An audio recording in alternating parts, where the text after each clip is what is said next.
কুম্ভ রাশি বা লগ্নের মানুষরা জেনারেলি অনেস্ট, পরিশ্রমী এবং তার সঙ্গে সঙ্গে কিছুটা দুর্ভাগ্যের শিকার হওয়া মানুষ। প্রচুর পরিশ্রম করা সত্ত্বেও বারংবার ভাগ্য থেকে এদেরকে বঞ্চিত হতে হয়। কুম্ভ রাশি বা লগ্নের মানুষদের যদি লগ্ন কিছুটা দুর্বল হয় অথবা যদি চতুর্থ ভাব অধিপতি এরা কিছুটা পীড়িত হয়ে অবস্থান করে, সেই ক্ষেত্রে কুম্ভ কিন্তু ভীষণভাবে পীড়িত হয়ে থাকেন। বাড়িতে 10 জন মানুষ রয়েছেন, আপনি বাড়ির মধ্যে বেশ ভালো রকম ক্যাকটাস এনে পশ্চিম দিকে রাখলেন। যে মানুষটা কুম্ভ রাশির, সেই মানুষটা কিন্তু ধীরে ধীরে অসুস্থ বোধ করতে শুরু করবেন, তার শরীর কিন্তু ধীরে ধীরে খারাপ হতে শুরু করবে। এই উত্তর পূর্ব দিকে যদি কোনো রকম ডিস্টারবেন্স দেখতে পাওয়া যায়, সেই ক্ষেত্রে আপনি কিন্তু সমস্যায় পড়তে চলেছেন। সম্পর্কগুলো ধীরে ধীরে আরো জটিল হয়ে উঠতে চলেছে। মানুষের সঙ্গে যোগাযোগ আস্তে আস্তে ব্যাহত হচ্ছে। যে কানেকশনগুলো একটা সময় আপনাকে প্রচুর দিয়েছিল, সেই কানেকশনগুলোই ধীরে ধীরে ডিস্টার্বড হতে শুরু করছে। কুম্ভ রাশির মানুষরা যদি ফিল করেন যে প্রেমিক কিংবা প্রেমিকার সঙ্গে অ্যাটাচমেন্টে প্রবলেম হচ্ছে, স্বামী স্ত্রী সম্পর্কের মধ্যে অকারণে দূরত্ব তৈরি হচ্ছে, সেই ক্ষেত্রে অবশ্যই নিশ্চিন্ত থাকতে হবে। বাড়ির উত্তর পূর্ব দিকে ডিস্টারবেন্সেস হয়েছে এবং বাড়ির উত্তর পূর্ব দিক থেকেই সেই সংকেত আসছে যে আপনার সামাজিক, সাংসারিক, পারিবারিক জীবন বাধাপ্রাপ্ত হতে চলেছে। তাই বাড়ির উত্তর পূর্ব দিককে সবসময় পরিষ্কার পরিচ্ছন্ন রাখবার চেষ্টা এটা অবশ্যই আপনাকে করতে হবে। আর ঠিক তাই আমরা কলকাতার সঙ্গে সঙ্গে এখন থাকছি দুর্গাপুর এবং আপনার শহর আগরতলাতেও। যারা জ্যোতিষ বিচার করাতে চাইছেন, যারা নিজেদের জন্মকুণ্ডলী জাজ করাতে চাইছেন, তাদেরকে আমরা স্বাগত জানাই। তারা অবশ্যই আসুন, তবে তার জন্য প্রেয়ার বুকিং করাতে হবে। বুকিং করে অবশ্যই আসুন। আগরতলায় আমরা থাকছি এই মাসের 25 এবং 26 তারিখে।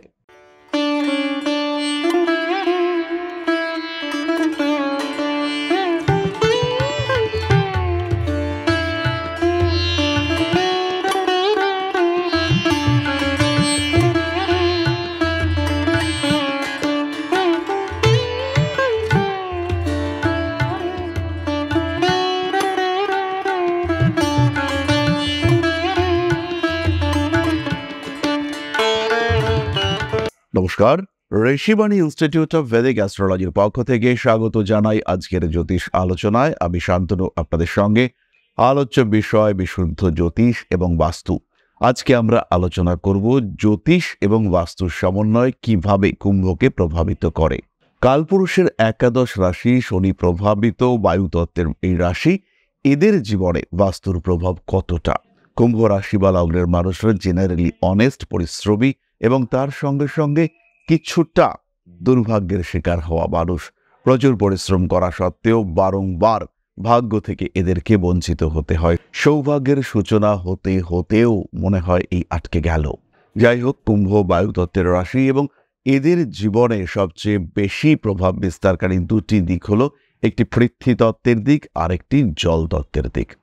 উত্তর পূর্ব দিক যদি কোনোভাবে ডিস্টার্বড হয়, সেই ক্ষেত্রে কুম্ভ রাশি বা লগ্নের মানুষরা তারা কিন্তু কনসেন্ট্রেশন হারিয়ে ফেলেন, পড়াশুনোর ক্ষেত্রে ব্যাপক সমস্যা হতে দেখতে পাওয়া যায়। কুম্ভ রাশি বা লগ্নের মানুষদের যদি লগ্ন কিছুটা দুর্বল হয় অথবা যদি চতুর্থ ভাব অধিপতি এরা কিছুটা পীড়িত হয়ে অবস্থান করে, সেই ক্ষেত্রে কুম্ভ কিন্তু ভীষণভাবে পীড়িত হয়ে থাকেন। কুম্ভ রাশি বা লগ্নের মানুষ তারা কিন্তু কনফিডেন্স এটাকে হারিয়ে ফেলেন। কাজের সুযোগ আসা সত্ত্বেও তারা কিন্তু কমিউনিকেট করতে পারেন না সেই ক্ষেত্রের সঙ্গে, যেখান থেকে তাদের অর্থনৈতিক উন্নতি আসবার সম্ভাবনা রয়েছে। কুম্ভ রাশি বা লগ্নের মানুষদের যদি দক্ষিণ পশ্চিম দিকটা কোনোভাবে ডিস্টার্বড হয়, সেই ক্ষেত্রে তাদের কর্মতৎপরতা নষ্ট হতে দেখতে পাওয়া যায়। তারা কিন্তু বেশ অ্যাক্টিভ, তারা পরিশ্রমী, তাদের কর্মক্ষমতা অন্যান্যদের থেকে অনেকটাই বেশি। কিন্তু যখন এই দক্ষিণ পশ্চিম দিকটা ডিস্টার্বড হয়, তখন কিন্তু তারা কাজের সিস্টেম হারিয়ে ফেলেন, কাজের পরিকল্পনা সেটাও তাদের ক্ষেত্রে নষ্ট হতে দেখতে পাওয়া যায়। রেগুলার কাজ করে যাচ্ছেন, পরিশ্রম করে যাচ্ছেন, খেটে যাচ্ছেন, কিন্তু টাকা পয়সা ঘরে আসছে না। কখনো কখনো টাকা পয়সা আসছে, কিন্তু সেই টাকা পয়সা সেটাকে ধরে রাখতে পারছেন না। ভাবছেন একটা সেভিংস করবেন, একটা ভালো সেভিংস হওয়া দরকার, কিন্তু সেই সেভিংসটা কন্টিনিউ করা যাচ্ছে না। এই ক্ষেত্রে অবশ্যই কুম্ভ রাশি বা লগ্নের মানুষদের ডিস্টার্বড হচ্ছে অগ্নিকোণটি। বাড়ির দক্ষিণ পূর্ব কোণে কিছু না কিছু সমস্যা সৃষ্টি হওয়ার কারণে কুম্ভ রাশি বা লগ্নের মানুষ তাদের কিন্তু সেভিংস ডিস্টার্বড হচ্ছে। তাদের প্ল্যানিং থাকছে এই মাসে আমার 5,000 টাকা সেভিংস হবে, এই মাসে আমার 25,000 টাকা সেভিংস হবে, কিন্তু আলটিমেটলি তারা সেই সেভিংসটা কিছুতেই করে উঠতে পারছেন না। তাহলে খেয়াল রাখতে হবে বাড়ির দক্ষিণ পূর্ব দিকে কোনো রকম ডিস্টারবেন্সেস ক্রিয়েট হয়েছে। স্পেশালি দক্ষিণ পূর্ব দিকে জলের কোনো ফ্লো রয়েছে, জলের কোনো স্টোরেজ রাখা রয়েছে, তার কারণে কিন্তু সমস্যা সৃষ্টি হয়েছে। কুম্ভ চেষ্টা করছেন সুস্থ থাকার, কিন্তু রোগমুক্ত হতে কিছুতেই পারছেন না। আজকে কিছু একটা শারীরিক সমস্যা, কালকে আরও কিছু একটা শারীরিক সমস্যা, কিছু না কিছু আপনার ক্ষেত্রে লেগেই রয়েছে। এরকম শারীরিক সমস্যায় যদি আপনি ভুগতে থাকেন, সেই ক্ষেত্রে জানতে হবে পশ্চিম দিকটা ডিস্টার্বড হয়েছে। পশ্চিম দিকে কিছু সমস্যা রয়েছে, হতে পারে পশ্চিম দিকে কোনো গর্ত রয়েছে, হতে পারে পশ্চিম দিকের দেওয়ালে ফাটল ধরেছে, হতে পারে পশ্চিমের দেওয়ালে উঁই পোকা বাড়তে শুরু করেছে। এইরকম ক্ষেত্রে আপনি কিন্তু অবশ্যই বিপদে পড়তে চলেছেন, আপনার জীবনে কিন্তু অবশ্যই সমস্যা আসতে চলেছে। কোনোভাবেই শরীর দীর্ঘদিনের জন্য সুস্থতা প্রাপ্ত হবে না। বাড়িতে 10 জন মানুষ রয়েছেন, আপনি বাড়ির মধ্যে বেশ ভালো রকম ক্যাকটাস এনে পশ্চিম দিকে রাখলেন, যে মানুষটা কুম্ভ রাশির সেই মানুষটা কিন্তু ধীরে ধীরে অসুস্থ বোধ করতে শুরু করবেন, তার শরীর কিন্তু ধীরে ধীরে খারাপ হতে শুরু করবে। পরবর্তী বিষয়টি হলো রিলেশনশিপ। আপনাকে কন্ট্রোল করছে উত্তর পূর্ব দিক। উত্তর পূর্ব দিক সামান্য কারণে পীড়িত হয়ে পড়ে, আবার উত্তর পূর্ব দিককে খুব সহজেই রেকটিফাই করা যায়। কেবলমাত্র পরিষ্কার পরিচ্ছন্ন রেখেই উত্তর পূর্ব দিককে আমরা সুস্থ সুন্দর রাখতে পারি। এই উত্তর পূর্ব দিকে যদি কোনো রকম ডিস্টারবেন্স দেখতে পাওয়া যায়, সেই ক্ষেত্রে আপনি কিন্তু সমস্যায় পড়তে চলেছেন। সম্পর্কগুলো ধীরে ধীরে আরও জটিল হয়ে উঠতে চলেছে। মানুষের সঙ্গে যোগাযোগ আস্তে আস্তে ব্যাহত হচ্ছে। যে কানেকশনগুলো একটা সময় আপনাকে প্রচুর দিয়েছিল, সেই কানেকশনগুলোই ধীরে ধীরে ডিস্টার্বড হতে শুরু করছে। কুম্ভ রাশির মানুষরা যদি ফিল করেন যে প্রেমিক কিংবা প্রেমিকার সঙ্গে অ্যাটাচমেন্টে প্রবলেম হচ্ছে, স্বামী স্ত্রী সম্পর্কের মধ্যে অকারণে দূরত্ব তৈরি হচ্ছে, সেই ক্ষেত্রে অবশ্যই নিশ্চিন্ত থাকতে হবে। বাড়ির উত্তর পূর্ব দিকে ডিস্টারবেন্সেস হয়েছে এবং বাড়ির উত্তর পূর্ব দিক থেকেই সেই সংকেত আসছে যে আপনার সামাজিক, সাংসারিক, পারিবারিক জীবন বাধাপ্রাপ্ত হতে চলেছে। তাই বাড়ির উত্তর পূর্ব দিককে সবসময় পরিষ্কার পরিচ্ছন্ন রাখবার চেষ্টা, এটা অবশ্যই আপনাকে করতে হবে। এবার আমরা চলে আসি শিক্ষার বিষয়। শিক্ষা এবং নান্দনিক চেতনা, তার সঙ্গে সঙ্গে ক্রিয়েটিভিটি। কুম্ভ রাশির মানুষ বেশ কিছুদিন আগে খুব সুন্দর কবিতা লিখতেন, কিন্তু এখন আর কবিতা আসছে না। প্রত্যেকটি কাজের মধ্যে একটা ক্রিয়েটিভিটির ছোঁয়া থাকতো, কিন্তু এখন ক্রিয়েটিভিটি যেন আর আসছে না। ক্রিয়েটিভ চিন্তাভাবনাগুলো কোনো কারণে যেন বাধাপ্রাপ্ত হচ্ছে। সৃজনশীলতা এটা বারবার নষ্ট হতে দেখতে পাওয়া যাচ্ছে। চেষ্টা করছেন কনসেন্ট্রেট করবার, কিন্তু কনসেন্ট্রেট করতে পারছেন না। ভাবছেন আজকে প্রচুর পড়ে ফেলবো, 10 পাতা পড়বো, এতটা লিখবো, কিন্তু আলটিমেটলি লেখাটা হলো না। এই ধরনের সমস্যা যদি আপনার ক্ষেত্রে হয়, সেই ক্ষেত্রেও কিন্তু আপনার বাড়ির উত্তর পূর্ব দিকটি ডিস্টার্বড হয়ে রয়েছে এবং উত্তর পূর্ব দিকেই কোনো রকম সমস্যা, কোনো রকম ডাস্টবিন, কোনো রকম নেগেটিভ এলিমেন্টস, কোনো ভারী ধাতব জিনিসপত্র, কোনো ভারী আলমারি, এই সমস্ত রয়েছে এবং তার কারণে আপনি কিন্তু কনসেন্ট্রেশন কিছুতেই রাখতে পারছেন না। কোনো সময় উত্তর পূর্ব দিকে টাকা পয়সা রাখার ব্যবস্থাও কিন্তু ভালো রকম সমস্যা সৃষ্টি করতে পারে। উত্তর পূর্ব দিকে টাকা পয়সা রয়েছে এবং আপনি পড়াশোনায় কনসেন্ট্রেট করতে পারছেন না, এটা খুব কমন ঘটনা। সুতরাং কুম্ভ রাশি বা লগ্নের মানুষদেরকে বাস্তু প্রভাবিত করে এবং ভীষণভাবে প্রভাবিত করে। সাধারণভাবেই বায়ুতত্ত্ব, জলতত্ত্ব, এই রাশির মানুষগুলো বাস্তুর দ্বারা একটু বেশিই প্রভাবিত হয়ে থাকেন। তার মধ্যে কুম্ভ, যেখানে আমরা বায়ুতত্ত্বের সাথে সাথে জলতত্ত্ব এবং পৃথ্বীতত্ত্বের, আংশিক পৃথ্বীতত্ত্বের সংমিশ্রণ দেখতে পাই, সেখানে বাস্তুর প্রভাব কিন্তু মারাত্মক। কিছু মানুষ ভয় পাচ্ছেন, কিছু মানুষ অ্যাংজাইটিতে ভুগছেন, কারোর মধ্যে ডিপ্রেশন আসছে। প্রত্যেকটির মধ্যেই কিন্তু বাস্তুর ইম্প্যাক্ট রয়েছে এবং ভীষণ রকম ইম্প্যাক্ট রয়েছে বাস্তুর। এরপরে আমরা চলে আসি কয়েকটি সহজ রেকটিফিকেশন এবং ভীষণ অ্যাক্টিভ রেকটিফিকেশন। প্রথমেই আমরা বলি কোনো একটা উইন্ড ইনস্ট্রুমেন্ট, সেটা হতে পারে ওয়াইন গিটার, সেটা হতে পারে উইন্ড চাইম, সেটা হতে পারে হারমোনিয়াম, অর্থাৎ যেখানে বায়ু স্তম্ভকে কাজে লাগিয়ে অনুরণন ঘটানোর একটা ব্যবস্থা করা হয়, বা বলা যেতে পারে মিউজিকের অ্যাম্প্লিফিকেশন করা হয়। যেমন গিটারের মধ্যে আমরা দেখতে পাই একটা হাওয়া ভরা বক্স, একটা ছিদ্র থাকে, সেই ছিদ্রের দিয়ে বক্সের মধ্যে হাওয়া ঢুকে ভাইব্রেশনটাকে বাড়িয়ে দেয়। এই ধরনের কোনো একটা ইনস্ট্রুমেন্ট সেটা বাড়িতে রাখা কুম্ভের জন্য ভীষণ ভালো। এই ক্ষেত্রে বায়ুতত্ত্ব এবং শুক্র দুজনেই একসাথে অ্যাক্টিভেটেড হয়, তার কারণে বাস্তু সংক্রান্ত সমস্যাগুলো খুব সহজেই দূরীভূত হতে দেখতে পাওয়া যায়। সেকেন্ডলি যে কাজটা করতে হবে, উত্তর পূর্ব দিকটিকে পরিষ্কার পরিচ্ছন্ন একদম ঝাঁ চকচকে করে রাখতে হবে। উত্তর পূর্ব দিকে একটা ওয়াটার ফ্লো রাখার ব্যবস্থা এটা অবশ্যই করা যেতে পারে। উত্তর পূর্ব দিকে অ্যাকোয়ারিয়াম রাখা যেতে পারে, কোনো ফাউন্টেন রাখা যেতে পারে। পরিষ্কার পরিচ্ছন্ন ওয়াটার ফ্লো উত্তর পূর্ব দিকটিকে এনার্জাইজ করে রাখবে এবং তার ফলে আপনার মানসিক অবস্থা, আপনার চিন্তা ভাবনার বিকাশের স্তর এটা অনেকটাই বিবৃত হতে দেখতে পাওয়া যাবে, বিস্তৃত হতে দেখতে পাওয়া যাবে। ভালো থাকবেন আপনি, আপনার ক্রিয়েটিভিটি, আপনার কনসেন্ট্রেশন সেখানে বেটারমেন্ট হতে দেখতে পাওয়া যাবে।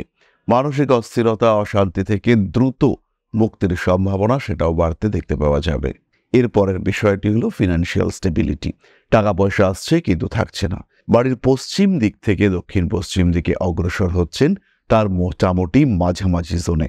সেইখানে কিন্তু আপনাকে রাখতে হবে একটি ভারী পদার্থ। সেটা হামানদিস্তা হতে পারে, সেটা সিন্দুক হতে পারে, সেটা টাকা রাখার আলমারি হতে পারে, কিংবা কোনো ভারী লোহার আলমারি হতে পারে। তাহলে কিন্তু আপনার ফিনান্সিয়াল স্টেবিলিটি বাড়তে দেখতে পাওয়া যাবে। সেখানে কোনো একটা কাষ্ঠল বৃক্ষ, একটা গাছ, বেশ মোটা ভারী গাছ, সেটা রাখলেও কিন্তু আপনি অনেকটা রিলিফ পাবেন। এরই সঙ্গে সঙ্গে কুম্ভ রাশি বা লগ্নের মানুষরা উপকৃত হবেন যদি বাড়ির পশ্চিম দিকে সিঁড়ি থাকে। বাড়ির দক্ষিণ পশ্চিম দিকে সিঁড়ি থাকলেও কিন্তু ইমপ্রুভমেন্ট পাওয়া যাবে, কিন্তু খেয়াল রাখতে হবে সিঁড়ির দরজার যে ওপেনিং, সিঁড়ির দরজাটা খুলবে সেটা যেন কোনোভাবেই প্রপার দক্ষিণ পশ্চিম দিকে না খোলে। সেই ক্ষেত্রে কিন্তু আপনি আবার সমস্যায় পড়বেন, শারীরিক দিক থেকে ব্যথা আসবে, শরীরের এনার্জি লেভেল সেটা কিন্তু কমতে দেখতে পাওয়া যাবে, সাকসেস রেট সেটাও কমতে দেখতে পাওয়া যাবে কুম্ভের ক্ষেত্রে। সুতরাং কুম্ভ রাশি বা লগ্নের মানুষদের বাস্তু সমস্যা বা বাস্তুর ইম্প্যাক্ট কি আসতে পারে তাদের জীবনে সেই সম্পর্কিত একটা ধারণা আমরা পেলাম। খেয়াল রাখতে হবে, আমরা যখনই জ্যোতিষ চর্চা করি তখনই আমরা একটি কথা বলে থাকি, স্থান কাল পাত্র। স্থানের উপর নির্ভর করে একটা মানুষের মানসিকতা কেমন থাকবে।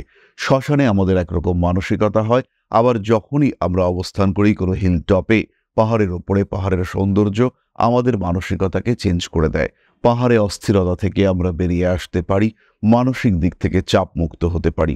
সেখানেই শ্মশানে আমাদের মন কিন্তু ভারাক্রান্ত হয়ে যায়। স্পিরিচুয়াল চিন্তা দুটি জায়গাতেই আসে, কিন্তু দুটি জায়গার চিন্তা দুই রকম। একটি স্থানে আসে মোক্ষের চিন্তা, আরেকটি স্থানে আসে আত্মার উৎকর্ষতা বৃদ্ধির চিন্তা। সুতরাং স্থান আমাদের উপরে প্রভাব বিস্তার করে এবং এই স্থান যখন পীড়িত হয় তখন আমাদের চিন্তা ভাবনা, জীবনযাত্রা, অর্থনৈতিক স্থিতি, মানসিক অবস্থা সব পরিবর্তিত হতে দেখতে পাওয়া যায়।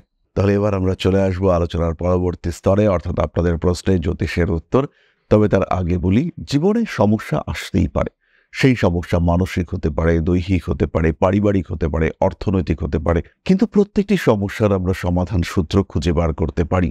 কিছু কিছু সমস্যার ক্ষেত্রে অবশ্যই সমাধান নাও হতে পারে, কিন্তু বেশিরভাগ সমস্যা তার কিন্তু সমাধান সূত্র পাওয়া সম্ভব। নিজের কিছু অভ্যাসগত পরিবর্তন, কিছু প্রতিবিধান, তারা কিন্তু আবার আপনাকে একটা সুস্থ জীবন ফিরিয়ে দিতে পারে, ভালো থাকার রাস্তা দেখাতে পারে। তাই যখন জীবন বেশ কিছু দিক থেকে দ্বিধাগ্রস্ত হয়ে পড়েছে, যখন আপনি রাস্তা খুঁজে পাচ্ছেন না, সেই সময় একটা অ্যাস্ট্রো কনসালটেশন সেটা কিন্তু আপনার দিশারি হয়ে উঠতে পারে, আপনাকে আলোর দিশা দেখাতে পারে, আপনার এগিয়ে চলার পথটি খুঁজে বার করতে সাহায্য করতে পারে। আর ঠিক তাই আমরা কলকাতার সঙ্গে সঙ্গে এখন থাকছি দুর্গাপুর এবং আপনার শহর আগরতলাতেও। যারা জ্যোতিষ বিচার করাতে চাইছেন, যারা নিজেদের জন্মকুণ্ডলী জাজ করাতে চাইছেন, তাদেরকে আমরা স্বাগত জানাই। তারা অবশ্যই আসুন, তবে তার জন্য প্রেয়ার বুকিং করাতে হবে। বুকিং করে অবশ্যই আসুন। আগরতলায় আমরা থাকছি এই মাসের 25 এবং 26 তারিখে। তাহলে এবার আমরা চলে আসি আপনাদের প্রশ্ন পর্যায়ে, তবে তার আগে ছোট্ট একটি বিষয় আমরা শেয়ার করব। পরম ব্রহ্ম মিলন মঠ ও সেবাশ্রম অধ্যাত্ম, সেবা এবং প্রকৃতি পূজনে সম্পূর্ণ নিয়োজিত একটি সংস্থা। সম্পূর্ণ স্বেচ্ছাসেবী এবং সমাজ কল্যাণমূলক এই সংস্থা আমরা এগিয়ে চলেছি মানুষের পাশে দাঁড়ানোর লক্ষ্যে। এই প্রসঙ্গে দীর্ঘদিন ধরেই আমরা বিভিন্ন এলাকায় বেশ কিছু কাজ করে আসছি। আপনাদের সহযোগিতা, আপনাদের পাশে দাঁড়ানো, আপনাদের হাতে হাত মিলিয়ে এগিয়ে নিয়ে আসার চেষ্টা, আপনাদের সহযোগিতা, আপনাদের পাশে দাঁড়ানোর প্রয়াস, এই সমস্ত কিছুই আমাদেরকে এগিয়ে নিয়ে চলেছে। আমাদের পাথেয় হয়ে উঠেছে আপনাদের ভালোবাসা। বিগত বেশ কিছুদিন ধরেই আমরা বিভিন্ন অনগ্রসর এলাকায় কাজ করে চলেছি। কখনো আমরা শিশুদের মধ্যে শিক্ষা উপকরণ বিতরণ করেছি, কখনো আমরা পুজোর পোশাক বিতরণ করেছি, কখনো তাদের খাদ্যের ব্যবস্থা করেছি। আমরা কন্টিনিউয়াসলি তাদের পড়াশুনোর জন্য 2টি ফ্রি কোচিং সেন্টার শুরু করেছি। তাদের মধ্যে ক্রিয়েটিভ অ্যাক্টিভিটিগুলিকে জাগ্রত করবার জন্য সম্পূর্ণ বিনামূল্য একটি নৃত্য শিক্ষা প্রশিক্ষণের ব্যবস্থা সেটা আমরা করতে সক্ষম হয়েছি এবং এই প্রত্যেকটি পদক্ষেপেই আমরা পেয়েছি আপনাদের সঙ্গ, আমরা পেয়েছি আপনাদের সহযোগিতা, আমরা পেয়েছি আপনাদের ভালোবাসা। আমরা শীতকালে কম্বল বিতরণ করেছি, আমরা মায়েদের মধ্যে খাদ্য উপকরণ, পুষ্টি উপকরণ বিতরণ করেছি, আমরা বিতরণ করেছি ডেঙ্গুর সময় প্রচুর মশারি। এই প্রত্যেকটি কাজেই আপনারা ছিলেন আমাদের পাশে। বর্তমানে মানুষের ভালোবাসায় আমরা ধীরে ধীরে আরেকটু বড় হয়ে উঠছি। এই অবস্থায় বর্তমান পরিস্থিতিতে এই কাজগুলিকে আরো এগিয়ে নিয়ে যাওয়ার জন্য, সুষ্ঠুভাবে করবার জন্য প্রয়োজন একটি পরিকাঠামো। তাই আমরা চিন্তা ভাবনা করছি একটি আশ্রম ফরমেশনের এবং এর জন্য প্রয়োজন জমি, এর জন্য প্রয়োজন পরিকাঠামো। তাই যারা আমাদের সাবস্ক্রাইবার রয়েছেন, যারা আমাদের ভিউয়ার রয়েছেন, যারা আমাদের ফলোয়ার রয়েছেন, যারা আমাদেরকে ভালোবাসেন, যারা আমাদের পাশে থাকেন, প্রত্যেকটি সহানুভূতিশীল মানুষের কাছে আমাদের অনুরোধ, সাধ্যমতো সামান্য পরিমাণে আপনারা এগিয়ে আসুন।